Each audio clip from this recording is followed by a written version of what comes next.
Another lifeless, boring, almost a malaise type of game from the Chicago Cubs as they fall to 2-3 on this homestand.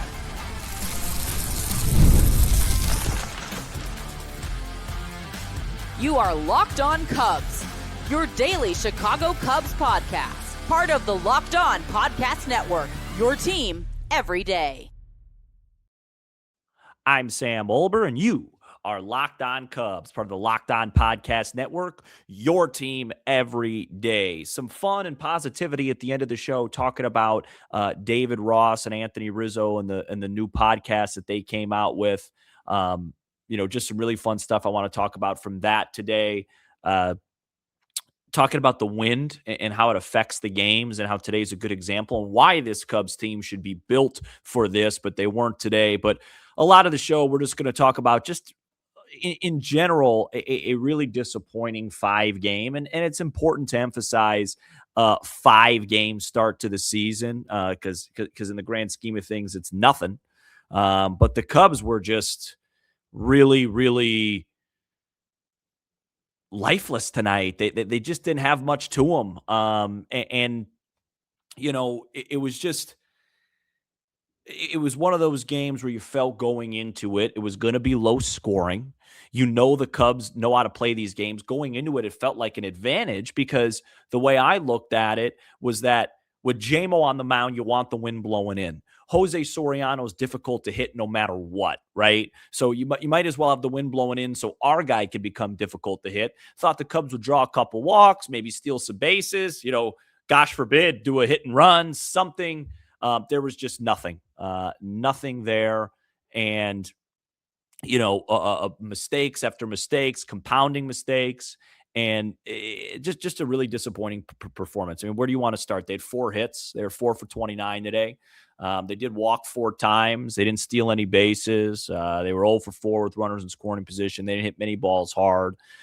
Jamison Tyone, probably along with Ben Brown, your 2 bright spots today. But I would say for even JMO, yes, he didn't give up any runs, but he had 4 walks, one of them intentional. So 3 walks with the wind howling in. The Cubs walked 9 angel hitters tonight with the wind howling in. Just never okay to do it. But it's just the worst when all you have to do is let them put the ball in play and you're probably going to be okay. None of that was more clear than in the 6th inning of this baseball game when Phil Maton came in and was just not acceptable. His execution. He started out the inning 0-2 to 4-2 with Jorge Soler to lead off the inning with a walk. Then he gives up a line drive to center field that Pete probably should have done a better job on. Dove for it, went under his glove for a double. And then Maton gets the next 2 guys. He got lucky against Joe Adell. He got way too much of the plate with a 1-2 sweeper, and Adell swung through it. Then he got a ground ball, and then he's facing Logan O'Hoppe, a notorious free-swinging strikeout candidate, ahead 1-2, crowd on their feet, and he just throws a frisbee curveball right down the middle, hit hard. Bregman had a chance to at least knock it down, didn't do it. 2-run score, and the second, and I mean the second, the ball touched grass in left field, as Hawk Harrelson would say, this ball game is over. Cubs had no chance offensively tonight, and that was it. Like I said, Ben Brown, probably your positive. Give him some credit. Came in 3 1/3, 5 strikeouts, no runs. Maton gets the loss.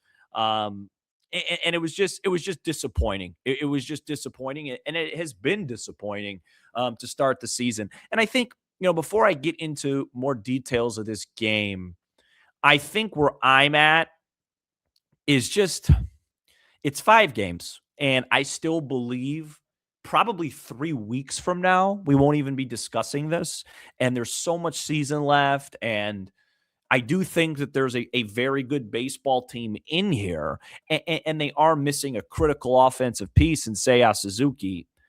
But I just thought, after everything that happened last year, losing your rival, and by the way, listening previewing this, listening to David Ross and Anthony Rizzo confirmed to me that there are motivations. There are different things about the game. It isn't just what the binder says. It just isn't what analytics. And to see your rival and the team that you've been chasing now for 7, this is the 8th season this is probably the 9th season. Well, I guess you don't count 20. So 8 seasons of chasing the Brewers, seeing them post the L flag after they sent you home last year. I just thought the Cubs are going to come out early this homestand and make a statement. I just thought they'd make a little bit of a statement to start this season. Like, hey, look at the statement they made in 2016 to open that season, right? They played a mediocre Angels team, swept them. You know what I mean? Something like that. No statements being made. Hasn't been much excitement. Even in the 2 wins, it's been a lot of bloop hits. Hooray, hooray, that get misjudged by guys. Cabrera's was great. Horton was great, but it just seems like they're lacking. And if you want to play the long game, this is a 5-game stretch where you haven't had a PCA extra base hit yet. I think Bregman's had fine at bats offensively, but this team needs a superstar. We talked about that. And last year they had 2 the first half of the year. They're going to need somebody to rise up to that level. Right now they haven't had that. Again, 5 games in. Pete didn't even start getting going last year until the middle of April, but just seems boring right now. It just seems kind of a headache. Even when the game was 0-0, I found myself wandering, watching some NBA games on the other screen and tracking some stuff, seeing what's around the league. And then, once Maton got in that jam, then I'm like, all right, we got to lock in here. And it's just been tough. And on Wednesday, they're going to have their work cut out for them against Yusei Kikuchi.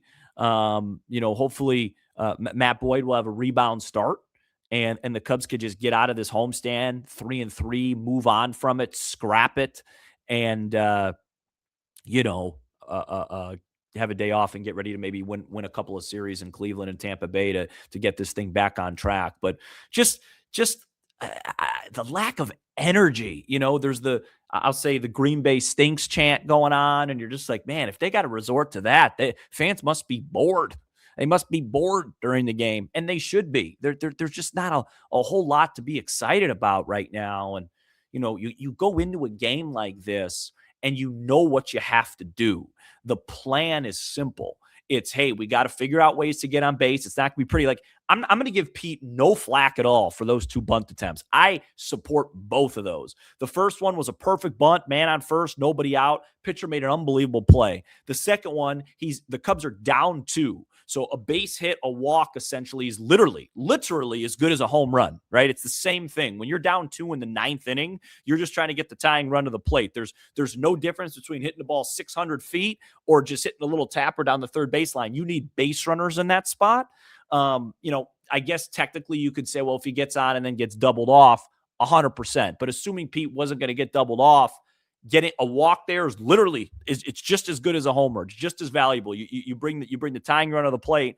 And so 0-2 against the lefty, Pete doesn't have much of a chance to get a hit in that spot. So he tried a bunt. I had no problem with that. You knew what you were going to need with the conditions. You knew you're going to need to get some bunts down, steal some bases. Craig obviously doesn't believe in the hit and run. And you didn't do it. And then on the other side of the ball, you knew how to play great defense and not walk people. Well, you walked 9 guys. And even though you technically didn't make an error, there was a ball in center that Pete probably would like to have back. And like I said, the Bregman ball, definitely a tough play to make, but I'd like to see him at least keep that ball in front of him because, 2 runs scored on it. So more disappointment. And by the way, it's 5 games in. So like no long-term conclusions here, no panic here, but you absolutely have the right to be frustrated. This has been a disappointing homestand. And if this was happening in September, we would all be, oh my goodness, what is going on? The Cubs aren't serious, this and this. But just frustrating to come out of the gates like this. I want to talk a little bit more in detail about the wind. And is this Cubs team, are they suited to play with the wind blowing in, wind blowing out, a little bit of both? Let's talk about that coming up next. This episode is brought to you by Gametime. MLB season is back and you can feel it. Fresh starts, big expectations, and that first crack of the bat. Whether it's a breakout rookie or division race that goes down to the wire, there's nothing like being in the ballpark for it. The only problem, getting tickets can feel like a grind. Long queues, surprise fees, prices jumping at checkout. That's where there's Gametime. The Gametime app gives fans the advantage with constant innovation. It's how you unlock amazing tickets and experiences in just a few taps. It's simple to use. The Game Time guarantee means you get 100% authentic tickets delivered on time at the best price. And here's the best part. Fees are included in the price you see. What you see is what you pay, period. I went undefeated last year at Cubs games, and I'm probably going to have to use my Game Time app pretty soon to go see a game the next homestand because maybe they need some of my luck to start winning baseball games again. 2 taps and it's done. No stress, no hidden fees, just great seats in minutes. That's what makes it so easy to decide last minute to hit a game. Take the guesswork out of buying MLB tickets with Game Time. Download the Game Time app, create an account, and use code LOCKEDON for $20 off your first purchase. Terms apply. Again, create an account, redeem code LOCKEDON MLB for $20 off. Download the Game Time app today.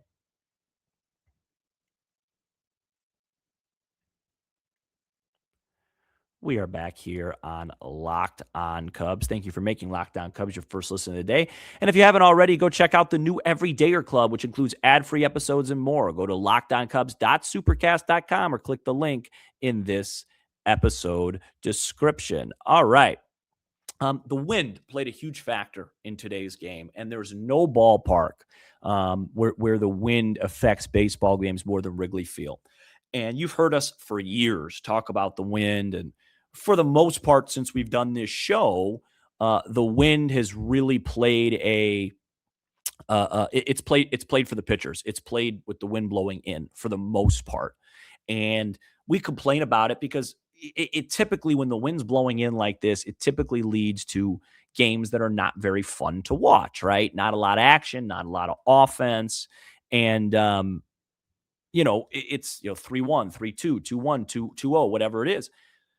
But I think one of the things Jed Hoyer's done a pretty good job of this year, and really the last couple years, is I think he's done a really nice job building a team that could play like that. And I think the Cubs did a really good job last year. I think Counsell made an adjustment from his observation that the game needs to be managed a little bit differently and played a little bit differently when the wind's blowing in. You can't just sit and wait for the home run ball because it's probably not going to come on a night like tonight. And so I was thinking about this. I will admit, I did think about this topic before the game started because I was expecting the Cubs to win a 3-2 tight game.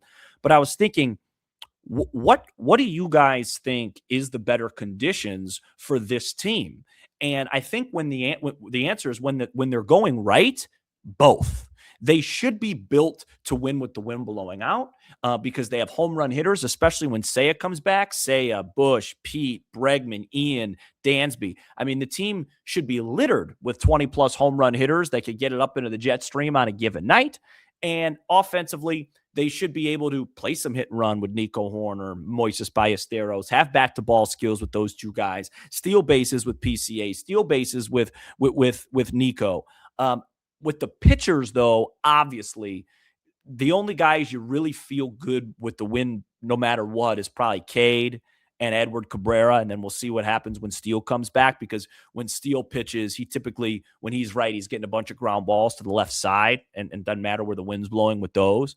But obviously with JMO, Shota, and I'll even throw Boyd in the mix, the wind plays a really big factor. So if I had to choose between either or, I would lean towards the wind blowing in to be for the Cubs, because I think they could catch teams off guard, play a little bit more desperate, take the extra base. I actually thought Craig in Tuesday night's game, until he inexplicably batted Michael Conforto. I understand that Moises Ballesteros was pinch ran for. I'd rather see Dylan Carlson get that AB than Conforto. But before that, I actually thought Counsell managed a pretty good game. He got Tyone out, intentionally walked Trout, got Milner in when Milner was supposed to come in, was aggressive with Maton early. The Cubs haven't had to play any close games yet, really at all. So the bullpen is totally a mystery of how it wants to be used, but it sounded like, or looked like, he was pretty aggressive with bringing him in there in the 6th. And he probably would have went then, I'm assuming, Thielbar, to Harvey or Harvey to Thielbar to the Palencia. But my point is that Council, I think has learned that 1 or 2 runs is going to do it on nights like tonight. And I think they're better off for it. But this is a team, Bregman, Swanson, Happ, Horner, Bush, Pete, Ballesteros, they should be able to play in any conditions. If the wind's blowing in, find a way to spray the baseball around the diamond. Find a way to play some hit and run. Find a way to take the extra base and manufacture runs, draw walks, do what you need to do. If the wind's blowing out, then Seiya's back in the lineup, all those good things. Find a way to hit the ball at the ballpark and outslug the team. On paper, it's a team that's built to do both. Over time, I believe it will be a team that does both. Through 5 games, it's a team that's done neither. Yes, I understand they've had a couple of big run outbursts. The 10-run game on Saturday, Happ was good. Happ hit a bunch of homers and whatever, but it just, I don't think the offensive approach and the swings have been overall very good to start the year. Not too worried about that. That'll ebb and flow as the season goes. But I guess wanted to make the point that I think nights like tonight, even though they're not fun watches, I think more times than not plays in the Cubs' hands with their skill set as a team. But it didn't happen tonight. And it was disappointing to see it not happen tonight. And the thing that I didn't even mention on nights like tonight is it usually comes down to who makes the first mistake. And the Cubs are, they keep talking about everywhere you hear Craig, how great their defense is. That's the backbone of their team. Jed says the same thing. Well, if the backbone of your team is defense, nights like tonight, you feel good, right? You got pitchers that have the ball and play a ton, sometimes in the air a lot. You got great defense all over the place. You have bat to ball guys all over the place. Like, you should be made to play in conditions like tonight.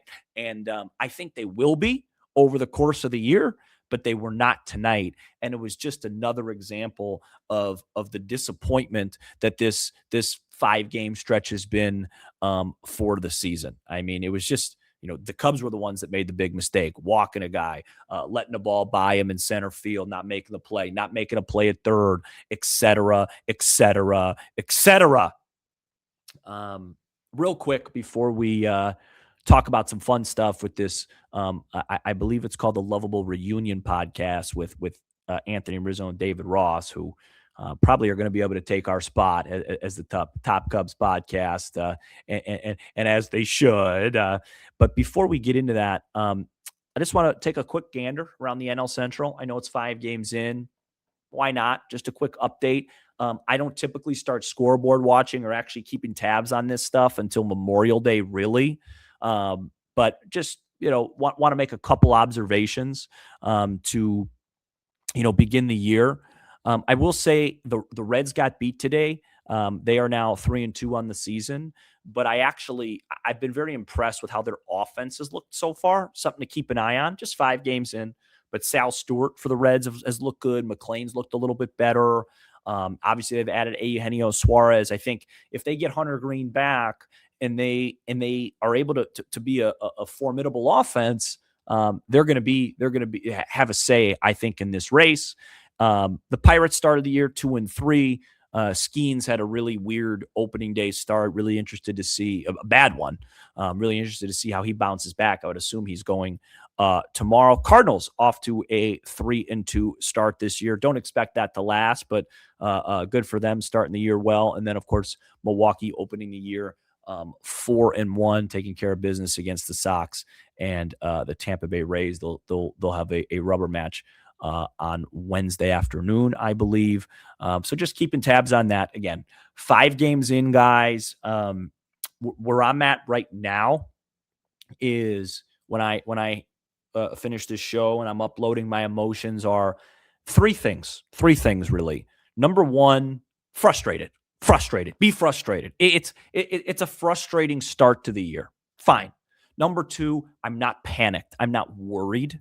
Right? There's a difference between being frustrated and worried. I'm not worried. I'm not panicked. I'm just annoyed and frustrated. And then number 3 is I got to find some joy in these games. And I don't know if it's because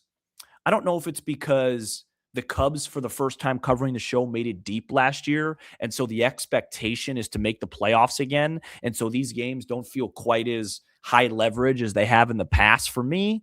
Or if it's because Illinois is in the Final Four and my mind is kind of like, that's like where the next big game is. And then I'll, start to really go up and down. Or if the games have just been boring, like maybe let me know. Is it just me, or have you felt like you're kind of that passion that, like, my heart hasn't raced yet this season, which, isn't the worst thing for my health. But I just feel like I'm missing something with these games. And Matt and I have talked about it off the air. So I want to get that back, because at the end of the day, the reason why you do this, the reason why you watch every night, the reason why you get upset, the reason why you get excited is because it's fun. And I want to see this team, maybe starting Wednesday afternoon. I won't be able to watch a ton of that. By the way, I will not be on tomorrow's show. Matt will be by himself. It's a Jewish holiday tomorrow. But when watching the game or tuning in on Friday afternoon, I want to find some fun again. I want to root. I want to go crazy. I want to be pumped. Haven't had a bunch of that so far. The best part of this season for me, and the most fun that I've had, was listening to the first episode of the Loveable Reunion with David Ross and Anthony Rizzo. We talk about that coming up next. This episode is brought to you by Robinhood. What if sports were traded like markets? Now you can put your sports IQ to work in real time with Robinhood Prediction Markets. It's not you against the house. It's you participating in a live market. You can buy or sell your positions live all game long. Use your sports knowledge in the moments that matter. Robinhood Prediction Markets changes the game. It's people moving the action. So when momentum shifts, you can move with it. I always knew the game, but never had a dynamic way to apply that knowledge. Now I can actually take part live in a market powered by people. You're no longer just a spectator. Play by play, you decide. Trade every play with Robinhood. Now available across the U.S. Download the Robinhood app now to begin. Futures and cleared swaps trading involves significant risks and is not appropriate for everyone. Event contracts are offered by Robinhood Derivatives, LLC, a registered futures commission merchant and swap firm. This episode is brought to you by TurboTax. It's tax time, but for a lot of us, the old way of doing taxes is a lot. Trying to book an appointment, that's not the most convenient. Sitting in a waiting room with a stack of papers, emailing back and forth and wondering if they really get your situation. But this year, you're getting a major upgrade. Intuit TurboTax now has in-person locations nationwide. You can meet face-to-face with a real tax expert, and your documents get uploaded straight to your TurboTax app on the spot. And just like that, you're done. Your TurboTax expert works to get you every dollar you deserve while you get real-time notifications as you go about your day. It's the relief of walking in and meeting a real person and walking out knowing your taxes are being handled right. Head to turbotax.com/local to find a store near you and book your appointment. I'm Sam Olber, and I'm a lifelong fan taking our passion into a discussion with you on all things Cubs. And thank you for making Locked On Cubs the #1 Cubs podcast in the world for now. I want to talk about a couple other things too, but I really want to talk about this Ross and Rizzo Loveable Reunion Podcast. I had a chance to listen to the first episode today. I'm not going to give too much away. I want to let you guys watch it for yourself. But and I have another couple gripes, by the way, that I'm going to get to. One marquee thing, because I couldn't resist. This episode was so refreshing to hear these two guys talk, because they, without spoiling too much of it, they just basically flip-flop stories. The first episode, just different stories, and every story had the same two themes: leadership and accountability, right? Rizzo just talks about all the things that Ross did as a leader. I will say, when I was listening to it, I was like, man, why did I feel like we had more of that when Ross was a manager? But it's a little bit different. Maybe we did and we didn't know about it. But just how important the professionalism was, the leadership was. When they went out and got John Lester, forget what he brought to the mound, what he brought to the team, the credibility, all those things just felt like really emphasized in the podcast. And I just couldn't help but think and relate it to this team. And, you got guys like Bregman, you got guys like Dansby, you got guys that have been on top of the mountain. And so you should be able to find a way to go deep in the playoffs this year. You have that. You have that leadership. You have that credibility in the dugout. And I understand, look, Chris Bryant won the MVP that year. Are the Cubs going to have a player like that this year? Probably not. Rizzo, I think, finished fourth at the MVP that year. But I just encourage you all to go listen to that, because it just really spoke to just how important that stuff was and is, and just how the accountability, and how important it was for everybody to feel like, that they had a leader and that they had somebody to turn to at certain times, and somebody to say, hey, that's not okay. And clapping back at them when you don't agree, and just all those things. It's just so refreshing to hear in baseball, because there's different perspectives in baseball, and nobody's wrong. Do you know what I mean? Nobody's wrong. Like, for example, Lance Brzezowski, who I've had a chance to meet in person a few times, one of the nicest guys you'll ever meet. He is a baseball genius. He's a savant when it comes to, statistics and spin rate and pronation and pitch usage and all those things. And he's great at that. That's the perspective that he chooses, the lens that he chooses to see the game through. I choose to see the game and acknowledge that stuff's important and probably more important than the stuff that I see the game through. But my perspective is different, right? I like to just I'm more old school when it comes to baseball. And I like the leadership. I like a manager getting fiery and protecting his guys. I like a team coming out and saying, hey, this is unacceptable. We're not losing tomorrow. We're better than this. I like that side of the game. Does that mean I'm right, he's wrong? No. Does that mean, and this is the key, does that mean he's right, or the way that Boo looks at the game, does that mean they're right? No, it just means you choose to see the game through a different perspective. There's people that look at the game through just statistics. There's people that look at the game just through, hey, let's hit the ball in the ballpark. Hey, that's bad luck, this and this. And then there's people that look at, hey, let's get guys in motion. There's no energy. Let's get that. And it was just so refreshing to listen to Rizzo and Ross talk about that part of the game, the leadership, the accountability, and how important it was to their success. There must have been at least a half a dozen times where Anthony Rizzo said something like, and without that, this doesn't happen. And he wasn't talking about anything that happened on the field. He was talking about John Lester having guys over, or David Ross holding them accountable in the dugout, or Joe Madden holding them accountable, those things. And we have no idea what goes on behind closed doors and how Craig Counsell handles his business. But I just couldn't help when I came away and was driving around today and listening to that to going, man, I would like a little bit of that injected into this ball club and this season. If this team's going to make a deep run, instead of just going, all right, well, hit that one hard right at him. What can you do? All right, well, it's got to hit it out of the park. What can you do? Energy, accountability, leadership. Just love it. Just love it. Last thing on my agenda, just one quick gripe with Marquee, and maybe it's just me. Maybe it's not Marquee. One thing that frustrates me is when I put in my Fire Stick and I watch the game, I've noticed, and maybe this has happened last year, because I watch a lot of games typically on my computer and on my phone. This year I've shifted to really mostly on my computer, only on my phone during watch-alongs. This year I've shifted more towards the Fire Stick and just putting it on my TV. And I've noticed I actually have to silence my notifications during the game, because I'm like 2 pitches behind.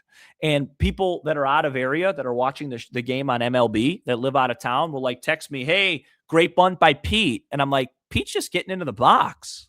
And I'm just like, man, I have to silence my notifications during the game. And really, I'm all over Twitter, but I don't, I am careful when I refresh and go on it, because if somebody hits a home run, I'm 2-3 seconds behind that reaction. Maybe it's me. Maybe it's my setup.